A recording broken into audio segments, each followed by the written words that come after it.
ఓం శ్రీ సాయినాథాయ నమః. శ్రీ సాయిబాబా జీవిత చరిత్ర 26వ అధ్యాయము. సకల యోగశాస్త్ర గ్రంథాలను ఆపోసనము చేశాను. నాకు సాటి ఎవరు అనే అహంకారి నానాతో షిరిడీకి వచ్చాడు. బాబా రొట్టెను ఉల్లిపాయతో తింటున్నారు.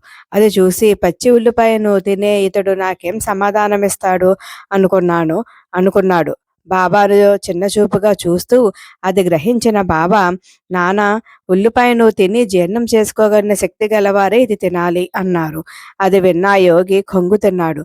ఉల్లితో శాస్త్రాన్ని పోల్చి ఎంత చక్కగా జీర్ణించుకోవాలంటూ చెప్పారు బాబా అనుకుని సిగ్గుపడి బుద్ధి తెచ్చుకుని బాబా పాదాలపై శిరస్సు ఉంచి నమస్కరించాడు. బాబా అతనికి విభూతి ప్రసాదం ఇచ్చి ఆశీర్వదించారు. ఒక నాగు శ్యామను కాటు వేసింది. మహా బాధపడుతూ, శ్యామ, ఇక నాకు మరణం తథ్యం అనుకున్నాడు. అతని మిత్రులు మందు కోసం మసీదుకే అతనికి తీసుకుని వచ్చారు బాబా కోసం. అది చూసిన బాబా, శ్యామ, మసీదు మెట్టు ఎక్కుతున్నప్పుడే పో, ఇక్కడి నుంచి పైకి రాకు, పైకి ఎక్కావా నీ పని ఏమవుతుందో చూడు అంటూ ఘాటుగా అరిచారు. అందరితో పాటు శ్యామ ఆశ్చర్యపోయాడు. పాము విషము కన్నా నాకు బాబా మాటలే చాలా బాధగా ఉన్నాయి.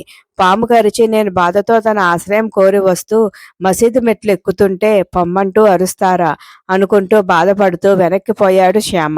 కాసేపటికి బాబా వారే శ్యామ వద్దకు వచ్చి, ఓయే శ్యామ, కంగారు పడకు, ఈ ద్వారకామాయే నీకు రక్షణ కలిగిస్తుంది. నీ మనసులో ఇంకేం దిగులు పెట్టుకోకు. పోయి హాయిగా ఇంట్లోనే ఉండు, ఇంకా బయటికి ఎక్కడికో వెళ్ళకు అంటూ ఇంటికి పంపారు. శ్యామ కూడా పాటీల్ను, తాత్యాను, దీక్షితుని పంపారు. కడుపు నిండా ఏదైనా తినండి, కానీ ఈ రాత్రికి మాత్రం నిద్రపోకండి. శ్యామకి పెద్ద ప్రాణగండం తప్పింది అన్నారు బాబా. అందరి బాగోగులు చూసే బాబా ఉండగా ఎవరికి ఏ ఆపద వస్తుంది? బాబా రాణిస్తారా? షిరిడీలో కలరా దారుణంగా పెరిగిపోయింది. ఆ మహమ్మారికి గ్రామస్తులంతా భయపడిపోతున్నారు. పొరుగురు వారు అచ్చటకు రావటము, ఇక్కడ వారు పొరుగురుకు వెళ్ళటము, ఇటువంటివన్నీ నిషేధించారు. పొరుగురు నుంచి కట్టెలు కూడా షిరిడీకి రానివ్వటం లేదు. గ్రామ పంచాయతీ వారు మేకపోతులను ఊరిలో కోయనివ్వటం లేదు. బాబాకి ఇదంతా ఒక తంతులా అనిపించింది. అదే సమయంలో ఒక కట్టెల బండి పొరుగురు నుండి షిరిడీ గ్రామానికి రాబోయింది. అది చూసిన గ్రామ ప్రజలు ఆ బండిని అడ్డుకొనగా బాబా వచ్చి ఆ బండిని మసీదుకు తీసుకుని వచ్చారు. బాబాని ఎవరూ అడ్డుకొనలేదు కదా. గ్రామస్తులు చూస్తూ ఊరుకున్నారు.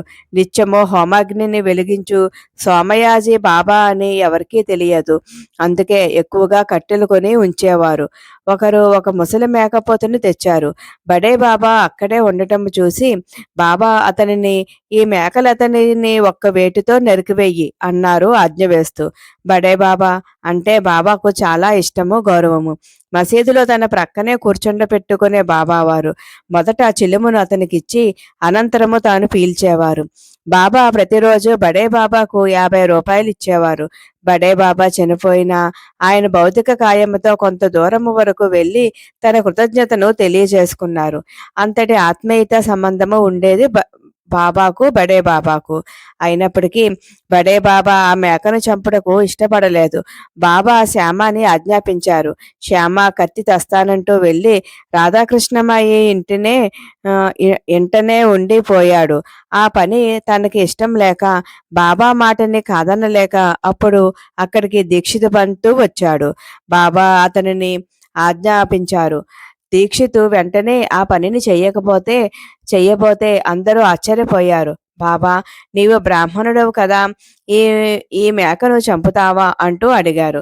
దానికి దీక్షితు, మంచి చెడ్డలు మీరు చూసుకుంటారు బాబా, నాకు మీ ఆజ్ఞ రాజశాసనము కన్నా ఎక్కువ, మీరేది చేయమంటే అదే నాకు వేదవాక్కు అన్నాడు. అయితే సరే, ఆ పనిని నేనే చేస్తాను అంటూ బాబా ఆ మేకని లాక్కొని కొంత దూరం నడిచారో లేదో అది ముసలిది అవటం మూలంగా చనిపోయింది. భగవంతుని శాసనము, ఆజ్ఞ శిరస వహించేవాడే నిజమైన భక్తుడు.